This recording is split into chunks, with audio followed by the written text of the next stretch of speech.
Good evening, dear students. During this session, I am going to discuss about the regional imbalances under Unit 1, Features of Indian Economy and Planning. Then, what is this regional imbalances mean for? Regional imbalances implies that there is a difference in economic development of different regions. For example, the economic development of Karnataka will be different from the Maharashtra, or the economic development of Belgaum district will be different from the Dharwad district. So like this, there will be the regional imbalance, and that we can call here as a regional imbalances. In India, a region means a state or a district or union territory. Regional imbalances may be interstate or intrastate.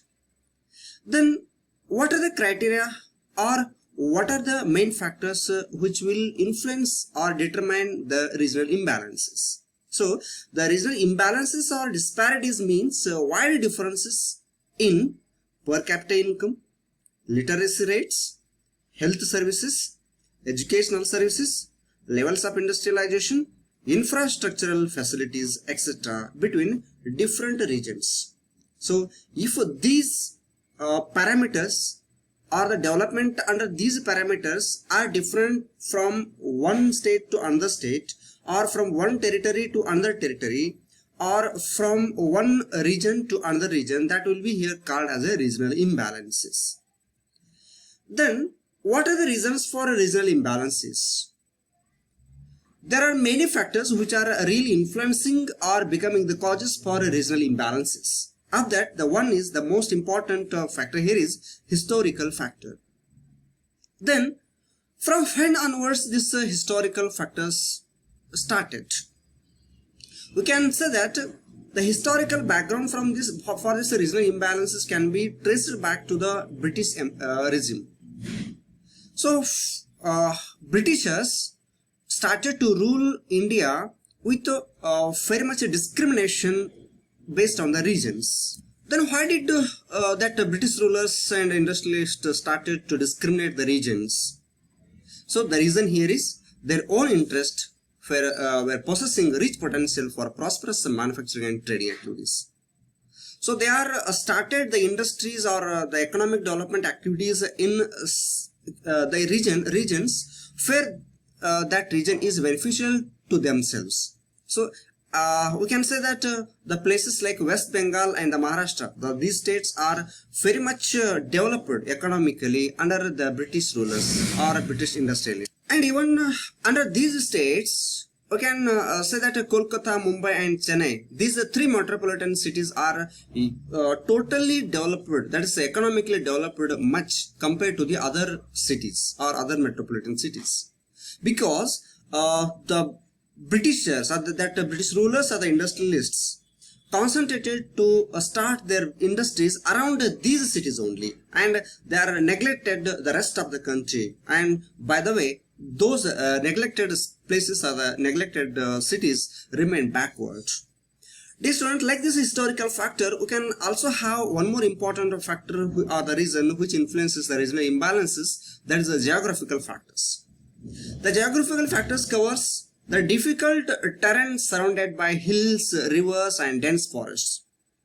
Wherever there is a huge hills or the river flows or the dense forests, in those places we cannot have the economic development to the much extent. So this leads to increase the cost of administration, cost of developmental projects, besides making mobilization of resources particularly difficult. So it is totally depend upon the region, how that region is having its surface. The surface of the place or the region is very important, because if there is a plain area, if the surface is plain, then the cost of administration will be very low, and even the cost of developmental projects will be low. So this is what one of the major drawback for the geographical imbalances. So we can say that the best example for the geographical factor which influences on the regional imbalances is most of the Himalayan states of India, like northeastern state, that may be the northeastern states or the Kashmir, or you can say that Uttar Pradesh, so some district of the Uttar Pradesh. So these are the best examples for the backwardness of the region based on the geographical factors. And even the adverse climate and proneness to flood is also one of the best example. We can say that the geographical factors are making very much influence on the regional imbalances. So adverse climate usually leads to negative development of the regions. And another important factor here is the locational advantage. The site selection is totally depend upon the that regions, how it is useful for the development of the projects. So usually you can say that the small or the medium scale organizations or the large scale organizations, they can select their locations if it is convenient to them. Even the technical factor is also important for selection of the site or the selection of a location. So the selection of location can be done through three important stages. One, first of all, the businessmen or the entrepreneurs first of all select the region, then thereafter they have to select the location, then thereafter they have to select the exact site or the exact plot for that plant. So for that purpose, the technical factors are also important. If the technical factors are feasible to select a particular location, then the economic development of that particular site or that particular region will be improved. The another factor here is inadequacy of economic overheads. So adequacy of such economic development overheads like transport and communication facilities, power, technology, banking and insurance, etc. are considered very important for the development of a particular region. A special favor in respect of settlement of some developmental projects will be possible if there is an adequacy of economic overheads related to some important ancillaries. Whereas, due to inadequacy of such economic overheads, some regions of the country remain backward. So we can say that the example for this inadequacy of economic overheads like the transport and communication facilities or power, technology, banking and insurance are lagging behind in eastern region and the Himachal Pradesh, Bihar, etc. So these remained much backward as compared to other developed regions of the country only because of the inadequacy of economic overheads. The another reason here is the financial problems. Small and medium enterprises, which are important engine of growth and productivity, have not been able to access finance in rural areas. So this is also one of the important factors which is influencing on the regional imbalances. And the next here is a failure of a planning mechanism. It did not make much headway in achieving this object. So actually we have started the 5-year plannings or the economic plans in order to balance the regions, but we have not achieved to that extent. In respect of allocating plan outlay, relatively developed states get much favor than less developed states. So you can take the example of the Gujarat. So even the Maharashtra, Tamil Nadu or West Bengal. So these states are already developed states, but the government are spending their plan outlay to those states much more than the other states. So by this way, the other states are lagging behind. From first plan to 7th plan, Punjab and Haryana have received the highest per capita plan outlay all along. The other 3 states like Gujarat, Maharashtra and Madhya Pradesh have also received larger allocation of plan outlays in almost all the 5-year plans. On the other hand, the backward states like Bihar, Assam, Orissa, Uttar Pradesh and Rajasthan have been receiving the smallest allocation of per capita plan outlay in almost all the plans. So the failure of the planning mechanism is also one of the reasons for regional imbalances in India. And marginalization of impact of green revolution to certain regions. Unfortunately, the benefit of new agriculture strategy has been marginalized to certain definite regions, keeping the other regions totally untouched. The green revolution had made much progress in Indian economy, but the perfect strategy has not been followed all over the country. The government has concentrated this new strategy to the heavily irrigated areas with the idea to use the scarce resources in the most productive manner and to maximize the production of food grains so as to solve the problem of food crisis. Thus, the benefit of green revolution is very much restricted to the states like Punjab, Haryana and plain district of Uttar Pradesh, leaving the other states totally in the dark about the adoption of new agricultural strategy. Then we can say that the well-off farmers are much better off.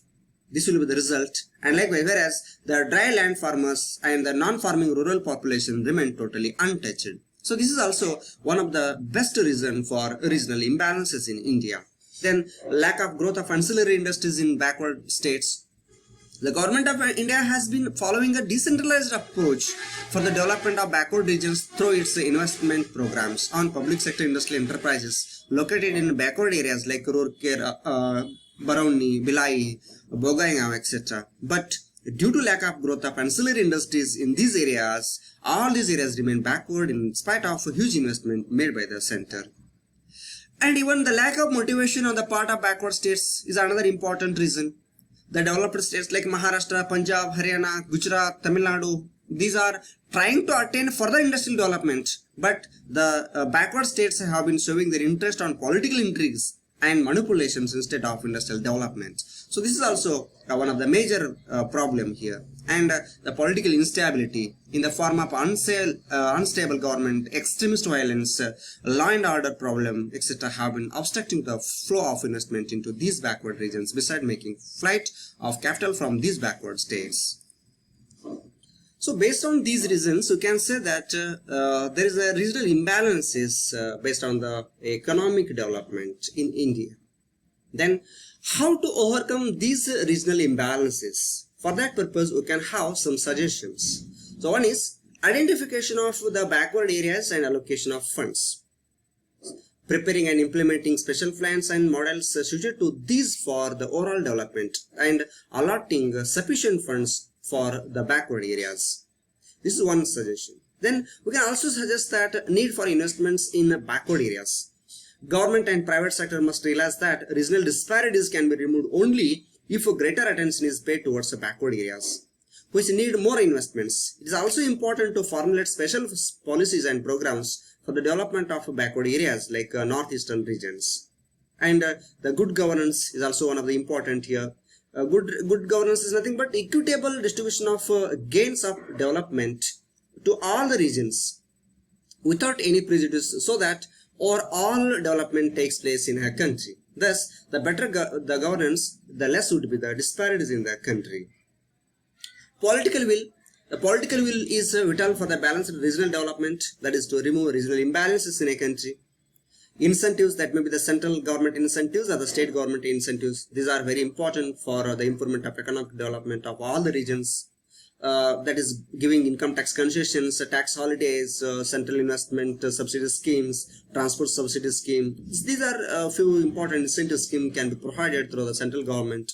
And in order to attract the private sector investment in the backward regions, the state government have also been offering several incentives in different forms. The state governments should review all these schemes time to time for further development of their backward regions. Promoting new financial institutions in backward regions. In order to accelerate the pace of industrialization in backward areas, the government of India should promote new financial institutions. Government must see that these institutions function well for all-round development of the backward areas. And setting up of regional boards, growth corridors. So these growth corridors comprised of educational zones, agricultural zones, and industrial zones. So these are much important here. Here, strict restrictions on usage of productive agricultural lands for non-agricultural purposes to be implemented, and the usage of natural resources for the development of tribal areas to be implemented. A composite criteria for identifying backward areas is essential through the mandal or the block units. And devolution of funds. Union and state governments should adopt a formula for mandal or block-wise devolution of funds targeted at more backward areas. Strengthening of local governments and making them responsible and accountable. A system of rewarding states. Additional fund for infrastructure. Greater share of central pool of funds should be allocated to backward states. Provision of granting aid by the central government to the backward states. Launching of special area programs. Propagation and use of improved farming technology, provision of infrastructure, development of forward and backward linkages, special grants, schools to be open providing free and compulsory education to remove illiteracy, hospitals and dispensary in the backward areas, water facilities, cottage and small industries, roads and railway lines. These are most important here. And studying caste and religion politics. Government must also speed up developmental works in backward areas. So these are the few important suggestions can be taken to improve the regional balance or to remove the regional imbalances. So this is the discussion about the reasons for regional imbalances and the suggestions for the same. Thank you. Thank you.